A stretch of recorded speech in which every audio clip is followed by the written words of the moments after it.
Welcome to Prananya education channel. మీ అందరికీ స్వాగతం సుస్వాగతం అండి. ఈ చిన్న వీడియోలో యాక్టివ్ వాయిస్ నుంచి ప్యాసివ్ వాయిస్ లోకి ఎలా మారుస్తానో జస్ట్ ఒక చిన్న ఎగ్జాంపుల్ చెప్తున్నాను. ఎందుకంటే టెట్ కమ్ టీఆర్టీలో లేదా డిఎస్సిలో తప్పనిసరిగా అడుగుతున్న విషయం ఏంటి అంటే ఇంగ్లీష్లో వాయిస్ నుంచి ఏ విధంగా మార్చాలి, యాక్టివ్ వాయిస్ నుంచి ప్యాసివ్ వాయిస్కి ఏ విధంగా మార్చాలనో నేను జస్ట్ నోట్స్ మీద రాస్తూ మీకు ఎక్స్ప్లెయిన్ చేస్తాను. ఆ చిన్న వీడియో మీకు నచ్చినట్లయితే లైక్ చేయండి, అలాగే మిత్రులకు కూడా షేర్ చేయండి. మరి ముఖ్యంగా ఫస్ట్ టైం కనుక చూస్తున్నట్లయితే సబ్స్క్రైబ్ చేసుకోవడం మాత్రం మర్చిపోవద్దు. ఓకే అండి, ఇంకా మరిందుకు ఇంకా ఆలస్యం వీడియోలోకి వెళ్దాం. ఇంగ్లీష్లో తప్పనిసరిగా టెట్ కమ్ టీఆర్టీలో లేదా డిఎస్సిలో వచ్చే ఒక ముఖ్యమైన చాప్టర్ ఏంటి అంటే వాయిస్. ఈ వాయిస్ మనకు రెండు రకాలుగా ఉంటాయండి. అందులో ఒకటి యాక్టివ్ వాయిస్, రెండవది ప్యాసివ్ వాయిస్. ఇక్కడ యాక్టివ్ వాయిస్ ఉంది, అలాగే రెండవది ప్యాసివ్ వాయిస్. రైట్, మీ అందరికీ తెలిసిన ఒక వాక్యాన్ని తీసుకొని ఎక్స్ప్లెయిన్ చేస్తాను. మనం ఈజీగా ఈ వాయిస్ని గుర్తుంచుకోవటం, ఒక ప్యాసివ్ వాయిస్ యాక్టివ్ వాయిస్ నుంచి ప్యాసివ్ వాయిస్కి ఏ విధంగా మారుస్తారో ఈ చిన్న వీడియో ద్వారా మీకు తెలియజేసే ప్రయత్నం చేస్తా. సో సింపుల్గా మనం ఈ టెక్నిక్ పాటించడం వల్ల ఈజీగా మార్చేయచ్చు. సో యాక్చువల్గా మనకు తెలిసిన ఒక విషయం ఏంటంటే రామ కిల్డ్ రావణ అనేది యాక్టివ్ సెంటెన్స్గా, యాక్టివ్ వాయిస్గా మనం భావిస్తాం. అదే దాన్ని Ravana was killed by Rama అనే దాన్ని ప్యాసివ్ వాయిస్గా మనం భావిస్తాం. ఇక్కడ రామ కిల్డ్ రావణ అనే దాంట్లో రామ అనేది మనం సబ్జెక్ట్గా భావించవచ్చు, అలాగే కిల్డ్ అనే దాన్ని వెర్బుగా భావిస్తాం, అలాగే రావణని ఆబ్జెక్ట్గా మనం తీసుకుంటూ ఉంటాం. So subject plus verb plus ఆబ్జెక్ట్ని మనం ఒక సెంటెన్స్ యొక్క ఫార్మేషన్ చెప్తూ ఉంటాం. సో ఇది యాక్టివ్ వాయిస్లో ఉన్న ఒక స్టేట్మెంట్ లేదా ఒక వెర్బ్ ఫామ్ లేదా సెంటెన్స్ ఫామ్ అని చెప్పొచ్చు. మరి ప్యాసివ్ వాయిస్లో ఏ విధంగా మారుతుంది అంటే ఇక్కడ చూడండి జాగ్రత్తగా, ఆబ్జెక్ట్ అనేది ఇక సబ్జెక్ట్గా మారుతుంది, అంటే ఆబ్జెక్ట్ సబ్జెక్ట్గా మారుతుంది. అలాగే తర్వాత ఏమొస్తుందంటే వెర్బ్ యొక్క హెల్పింగ్ వెర్బ్ వస్తుందండి, హెల్పింగ్ వెర్బ్ వస్తుంది. ఏమొస్తుంది? హెల్పింగ్ వెర్బ్ వస్తుందండి. అలాగే వెర్బ్ యొక్క V3 ఫామ్ వస్తుంది. నెక్స్ట్ తర్వాత బై అనే ఒక ప్రిపోజిషన్ వస్తుంది. ఆ తర్వాత ఈ సబ్జెక్ట్ ఆబ్జెక్ట్గా మారుతుంది. ఓకేనా, ఈ సబ్జెక్ట్ ఏమైపోతుంది ఇప్పుడు ఆబ్జెక్ట్గా మారుతుందనే విషయాన్ని మనం గమనించాలి. So subject plus helping verb plus V3 plus by ఆ ప్రిపోజిషన్, ఇది ఆబ్జెక్ట్ అనే విషయాన్ని గమనించాలి. ఇది ప్యాసివ్ వాయిస్ యొక్క మనం విషయాలుగా మనం భావించవచ్చు. రైట్, ఇప్పుడు మీ అందరికీ ఒక చిన్న టెక్నిక్ చెప్తాను. సో ఈజీగా ఏ సెంటెన్స్ అయినా తీసుకున్నా ప్యాసివ్ వాయిస్లోకి మార్చడానికి సింపుల్గా 5 రూల్స్ మనం పాటించాలండి. ఫస్ట్ 5 రూల్స్ పాటిస్తే ఈజీగా ఏ సెంటెన్స్ అయినా కానీ మనం మార్చేయచ్చు. ఆ 5 రూల్స్ ఏదో చెప్పే ప్రయత్నం చేస్తా, స్కిప్ చేయకుండా వీడియోని చూడండి. రైట్, ఫస్ట్ రూల్ ఏంటంటే ఫస్ట్ రూల్ మనం యాక్టివ్ వాయిస్ నుంచి ప్యాసివ్ వాయిస్కు మార్చడానికి ఫస్ట్ రూల్ ఏంటి అంటే సబ్జెక్ట్ స్థానంలో ఆబ్జెక్ట్ని చేయాలండి. మనం రాసే ప్యాసివ్ వాయిస్లో సబ్జెక్ట్ స్థానంలో ఏం రాయాలి? ఆబ్జెక్ట్ రాయాలి. సో ఇక్కడ రాసేది కూడా అదే, ఇక్కడ ఉన్న ఆబ్జెక్ట్ని సబ్జెక్ట్ స్థానంలో రాసామనే విషయాన్ని గుర్తుంచుకోండి.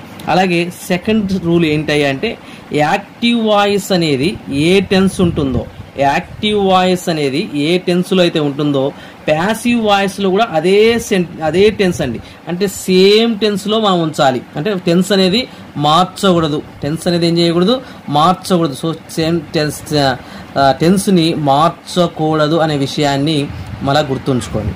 అలాగే మూడవ రూల్ ఏమిటయ్యా అంటే వెర్బ్ యొక్క మూడవ రూపం వస్తుంది. సో వెర్బ్ యొక్క ఏ రూపం వస్తుందండి? V3 ఫామ్ వస్తుందండి. అలాగే నాలుగో రూల్ ఏమిటంటే ఆ తరువాత అంటే సబ్జెక్టు టెన్స్ మార్చకుండా ఉంటుందాం. అలాగే వెర్బ్ యొక్క V3 ఫామ్ వస్తుంది. అలాగే ఇంకొకటి ఏం చేస్తామంటే బై అనే ఒక ప్రిపోజిషన్ రాస్తామండి. ఏం రాస్తాం? బై అనే ప్రిపోజిషన్ రాస్తాం. అలాగే ఫిఫ్త్ రూల్ ఏమిటయ్యా అంటే ఆబ్జెక్ట్ స్థానంలో అక్కడ మనకేం చేస్తామంటే సబ్జెక్ట్ని, యాక్టివ్ వాయిస్లో ఉన్న సబ్జెక్ట్ని ఆబ్జెక్ట్గా మార్చటం జరుగుతుంది. సో ఇవి మొత్తం 5 రూల్స్. మళ్ళీ చెప్తున్నా చూడండి, సబ్జెక్ట్ని ఆబ్జెక్ట్గా మార్చాలి, ఆబ్జెక్ట్ సబ్జెక్ట్గా మార్చాలి. ఫస్ట్ రూల్లో ప్యాసివ్ వాయిస్లో సబ్జెక్ట్ ఏంటిదంటే యాక్టివ్ వాయిస్లో ఉన్న ఆబ్జెక్ట్ అని. సో యాక్టివ్ వాయిస్లో ఉన్న ఆబ్జెక్ట్. అలాగే టెన్స్ మార్చకూడదు, టెన్స్ మార్చకుండా మరి ఏం చేయాలంటే ఇక్కడ హెల్పింగ్ వెర్బ్ పెట్టాలి నాన్న, హెల్పింగ్ వెర్బ్ అనేది ఉంచాలి. సో హెల్పింగ్ వెర్బ్ ఇక్కడ మనకు చెప్పింది అదే, కిల్డ్ అనేది కనపడుతుంది. ఈ కిల్డ్ అనేది పాస్ట్ టెన్స్లో ఉంది కదా. సో ఈ కిల్డ్ పాస్ట్ టెన్స్లో ఉంది కాబట్టి దాని యొక్క హెల్పింగ్ వెర్బ్ వాజ్, కాబట్టి ఇక్కడ మనం వాజ్గా మార్చడం జరిగింది. సో అదే టెన్స్ మార్చకుండా హెల్పింగ్ వెర్బ్ పెట్టాలి. అలాగే వెర్బ్ యొక్క V3 ఫామ్, కిల్డ్ యొక్క V3 ఫామ్ ఏంది అంటే కిల్డే, కిల్డ్ అండి. సో కిల్డ్ పెడుతున్నాం. అలాగే బై అనే ప్రిపోజిషన్ పెడుతున్నాం. తర్వాత ఇక్కడ ఉన్న ఆబ్జెక్ట్ని మనం ఇక్కడ సబ్జెక్ట్గా మార్చేస్తున్నాం. అలాగే సబ్జెక్ట్ని ఆబ్జెక్ట్గా మారుస్తున్న విషయాన్ని మనం తెలుసుకోవాలి. సో ఇవి 5 రూల్స్ మనం పాటించాలి. సో ఒక చిన్న ఎగ్జాంపుల్ కనుక చెప్తే మీకు ఈజీగా అర్థమవుతుంది. జాగ్రత్తగా చూడండి. ఎగ్జాంపుల్ చెప్తున్నాను. సో ఫస్ట్ ఎగ్జాంపుల్ అండి. సో ఫస్ట్ ఎగ్జాంపుల్ రైట్, ఒక ఎగ్జాంపుల్ చూడండి. We expect good news. We expect good news అండి. ఇది ఒక స్టేట్మెంట్ తీసుకుందాం. ఇక్కడ జాగ్రత్తగా చూస్తే సబ్జెక్ట్ అనేది వి అనుకుంటాం, ఎక్స్పెక్ట్ అనేది వెర్బ్, అలాగే గుడ్ న్యూస్ అనేది ఆబ్జెక్ట్ అండి. సో ఇక్కడ ఆబ్జెక్ట్ని మనం ఏం చేయాలి? ఫస్ట్ రూల్ ప్రకారం ఆబ్జెక్ట్ని సబ్జెక్ట్గా మార్చుకోవాలి. సో గుడ్ న్యూస్, ఈ గుడ్ న్యూస్ అనేది సింగులర్గానే భావించాలండి. సో మంచి శుభవార్త అని. అలాగే హెల్పింగ్ వెర్బ్ రాయాలి. తర్వాత ఏం చేయాలి? మనకి హెల్పింగ్ వెర్బ్. ఇక్కడ ఎక్స్పెక్ట్ అనేది ఎక్కడ ఉంది?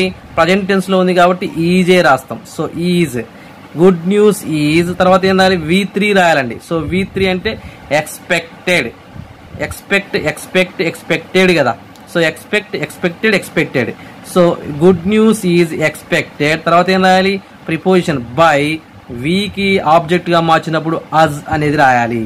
So good news is expected by us అనేది మనకు ప్యాసివ్ వాయిస్లోకి మార్చడం జరిగింది. సో ఇది యాక్టివ్ వాయిస్, ఇదేమో ప్యాసివ్. వి ఎక్స్పెక్ట్ గుడ్ న్యూస్ని good news is expected by us అనే విషయాన్ని మనం మార్చగలిగాము. ఓకే, క్లియర్ కదండి.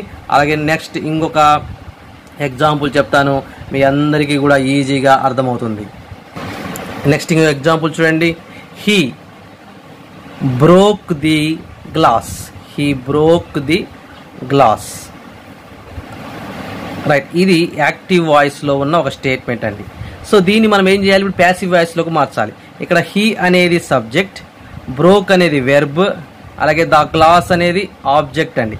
సో ఇప్పుడు మనకి ఇచ్చిన ఈ 5 రూల్స్ ప్రకారం ఫస్ట్ సబ్జెక్ట్లో మనం ఏం చేయాలి? ఆబ్జెక్ట్గా మార్చాలి. ఆబ్జెక్ట్ ఏంటి? The glass.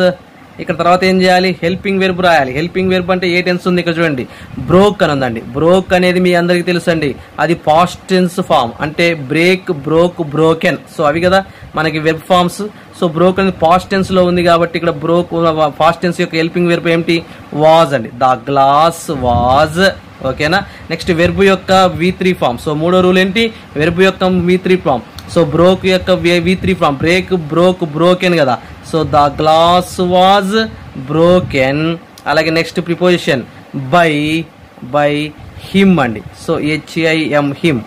So him. So ఇక్కడ ఆ సబ్జెక్ట్ని ఆబ్జెక్ట్గా మార్చేటప్పుడు హిమ్గా మారుతుందనే విషయం మీ అందరూ తెలుసుకోవాలి. సో అది ప్యాసివ్ వాయిస్. సో ఇది ఈ విధంగా మనం ప్యాసివ్ వాయిస్లోకి మార్చగలగాలి. సో క్లియర్ కదండి. ఈ బ్రోక్ ద గ్లాస్ అనేది the glass was broken by him అనే విషయంగా మారిపోయింది. సో ఇలా 5 రూల్స్ కనుక మనకి గుర్తుంచుకుంటే ఈజీగా మనం ఏ సెంటెన్స్నైనా కానీ ప్యాసివ్ వాయిస్లోకి మార్చాలి. సో ఇక్కడ ఒక చిన్న మీకు ఒక ఎగ్జాంపుల్ చెప్తా చూడండి. ప్రజెంట్ టెన్స్లో కనుక హెల్పింగ్ వెబ్స్ ఎలా ఉంటాయంటే, ప్రజెంట్ టెన్స్లో హెల్పింగ్ వెబ్స్ ఐ వస్తే యామ్ అనేది వస్తుందండి. ఐ సబ్జెక్ట్ అయితే యామ్ వస్తుంది. అలాగే హీ, షీ ఇలాంటివి కనుక వస్తే ఈజ్ అని వస్తుంది, సింగులర్ ఫామ్ కాబట్టి. అలాగే దే కానీ ఇట్ కానీ అట్లా వస్తే మనకు వి కనుక వస్తే ఇలాంటివి ఏమని వస్తామంటే ఆర్ అని వస్తుందండి. ఇట్ కూడా కాదండి, వి దే అయితే ఆర్ వస్తుంది. ఇట్ అనేది కూడా సింగులర్ ఫామ్ కాబట్టి ఇట్ ఈజ్ అని వస్తుంది. సో ఇవి మనం ప్రజెంట్ టెన్స్కి హెల్పింగ్ వర్బ్స్. మరి పాస్ట్ టెన్స్కి హెల్పింగ్ వెబ్స్ ఏంటివి? సింగులర్ అయితే వాజ్, ప్లూరల్ అయితే వర్ అండి. సింగులర్ అంటే ఏంటివి? ఐ, హీ, అలాగే షీ, ఇట్ ఇట్లాంటివి. అలాగే ఇంకోటి వి, అలాగే దే, యూ ఇలాంటివన్నీ కూడా వర్ అంటే ప్లూరల్ ఫామ్స్ అంటాం. సింగులర్ ఫామ్స్కి వాజ్ వస్తుంది, అలాగే పాస్ట్ ప్లూరల్ ఫామ్స్కి వర్ వస్తుంది. సో ఒక చిన్న ఎగ్జాంపుల్ కనుక చెప్తే మీకు ఈజీగా అర్థమవుతుంది పాస్ట్ టెన్స్లో ప్లూరల్ ఫామ్స్కి. సో జాగ్రత్తగా చూసే ప్రయత్నం చేయండి. 3వ ఎగ్జాంపుల్. నెక్స్ట్ యాక్టివ్ వాయిస్ చూడండి. 3వ ఎగ్జాంపుల్ చెప్తున్నా. వి డిడ్ దిస్ వర్క్ అండి. ఇది యాక్టివ్ వాయిస్లో ఉన్న ఒక statement. We did this work. We అనేది ఇక్కడ సబ్జెక్ట్, అలాగే డిడ్ అనేది వెర్బ్, అలాగే దిస్ వర్క్ అనేది ఆబ్జెక్ట్ అండి.